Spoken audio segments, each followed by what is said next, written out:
Argentina মিশর ম্যাচের বিতর্ক যেন থামার নামই নিচ্ছে না। মিশরের খেলোয়াড় আর কোচিং স্টাফের ক্ষোভের পর এবার সেই আগুনে নতুন করে ঘি ঢাললেন খোদ একজন প্রাক্তন আন্তর্জাতিক রেফারি, যিনি নিজেই ২০২২ কাতার বিশ্বকাপের ফাইনালের VAR টিমের সদস্য ছিলেন। নাম তার ফার্নান্দো গুয়েরেরো। মেক্সিকোর অভিজ্ঞ এই রেফারি সরাসরি জানিয়ে দিয়েছেন, মিশরের গোল বাতিলের সিদ্ধান্তে ফিফার নিজস্ব নিয়মই লঙ্ঘিত হয়েছে। এটা কোনো সাধারণ সমর্থক বা বিশ্লেষকের মন্তব্য নয়। ফার্নান্দো গুয়েরেরো ২০২২ কাতার বিশ্বকাপে ফিফার VAR টিমের অংশ হিসেবেই কাজ করেছেন। আর্জেন্টিনা ফ্রান্স ঐতিহাসিক ফাইনালে সহকারী ভিডিও রেফারি হিসেবে দায়িত্ব পালন করেছেন তিনি। অর্থাৎ VAR এর নিয়মকানুন, এর প্রয়োগ পদ্ধতি, এসব বিষয়ে তার প্রত্যক্ষ অভিজ্ঞতা আছে অন্য যে কোনো সাধারণ সমালোচকের চাইতে অনেক বেশি। ঠিক এই কারণেই তার এই মন্তব্য এত বেশি গুরুত্ব বহন করছে। নিজের সামাজিক যোগাযোগ মাধ্যমের অ্যাকাউন্টে গুয়েরেরো স্পষ্ট ভাষায় লেখেন, মোস্তফা জিকোর বাতিল হওয়া গোলের আগে আর্জেন্টিনার খেলোয়াড়ের ওপর আদৌ কোনো ফাউলই হয়নি, আর এমনকি সেটাকে ফাউল ধরে নিলেও VAR এর অ্যাটাকিং পজিশন ফেস নিয়ম অনুযায়ী এই ঘটনা পর্যালোচনার আওতার মধ্যেই পড়ে না। গুয়েরেরোর মতে ফিফার VAR প্রোটোকল এখনও মানা হয়নি, কারণ আর্জেন্টিনার তখনও বল ফিরে পাওয়ার সুযোগ ছিল, তাই VAR হস্তক্ষেপ করার কোনো বৈধ কারণ ছিল না। তার ভাষায়, রেফারি ও VAR দুপক্ষই বড় ধরনের ভুল করেছে, আর সেই ভুলের মূল্য চুকিয়েছে মিশর। একটি বিতর্কিত সিদ্ধান্তই তাদের বিশ্বকাপের স্বপ্নকে যেন ভেঙে দিয়েছে। বিশ্লেষকরা মনে করিয়ে দিচ্ছেন, রেফারিং বিতর্ক আর্জেন্টিনার বিশ্বকাপ যাত্রায় নতুন কিছু নয়। ২০২২ কাতার বিশ্বকাপেও তো সৌদি আরবের বিপক্ষে প্রথম ম্যাচে যোগ দেওয়ার সময় নিয়ে প্রশ্ন উঠেছিল। পোল্যান্ডের বিপক্ষে মেসিকে দেওয়া পেনাল্টি নিয়েও বিতর্ক হয়েছিল।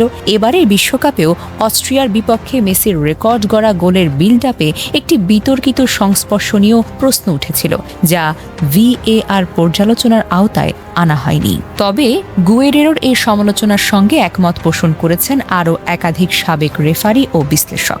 বিবিসির ফুটবল সংবাদদাতা ডেল জনসন লেখেন, সামান্য শারীরিক সংস্পর্শে যেখানে ফাউল দেখানো হয় না, সেখানে জার্সিতে সামান্য টান দেওয়ার অজুহাতে গোল বাতিল করাটা এই টুর্নামেন্টের সামগ্রিক রেফারিং ধারার সাথে বিশেষভাবে সাংঘর্ষিক।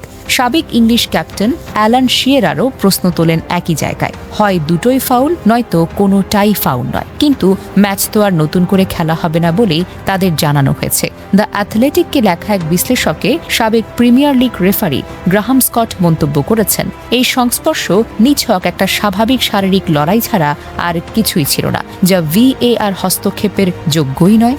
এমনকি বিশ্ব দাবা কিংবদন্তি গ্যারি কাসপারভো এই বিতর্কে যোগ দিয়ে ফিফাকে তীব্র ভাষায় আক্রমণ করেন। তারকা নির্ভর পক্ষপাতিত্বের অভিযোগ তুলে ক্রোয়েশিয়ার একই ধরনের বিতর্কিত পরাজয়ের প্রসঙ্গ টেনে আনেন তিনি। বিষয়টি আর এখন কেবল সমালোচনার মধ্যেই সীমাবদ্ধ নেই। মিশরের ক্রীড়ামন্ত্রী গোহার নবিল সরাসরি অভিযোগ করেছেন, তাদের দেশ স্পষ্ট রেফারিং অবিচারের শিকার হয়েছে, আর এই সিদ্ধান্ত বিদায়ের একমাত্র কারণ। মিশর ফুটবল ফেডারেশনও এই বিতর্ক সরাসরি জড়িয়ে পড়েছে। ফেডারেশন সভাপতি হানি আবো রিদা রেফারি লেতেস্কি এবং সেই ম্যাচে দায়িত্বে থাকা অন্যান্য কর্মকর্তাদের বিরুদ্ধে তদন্তের দাবিতে ফিফার কাছে আনুষ্ঠানিক অভিযোগ দাখিল করেছেন। একজন সাধারণ সমালোচক নন, বরং যিনি নিজে বিশ্বকাপ ফাইনালের VAR টিমে কাজ করেছেন, তার মুখ থেকে আসা এই অভিযোগ মিশরের ক্ষোভকে নতুন এক মাত্রা দিয়েছে। এখন তো প্রশ্ন একটাই, ফিফা কি এই অভিযোগ নিয়ে আনুষ্ঠানিকভাবে তদন্তে বসবে, নাকি প্রতিবারের মতো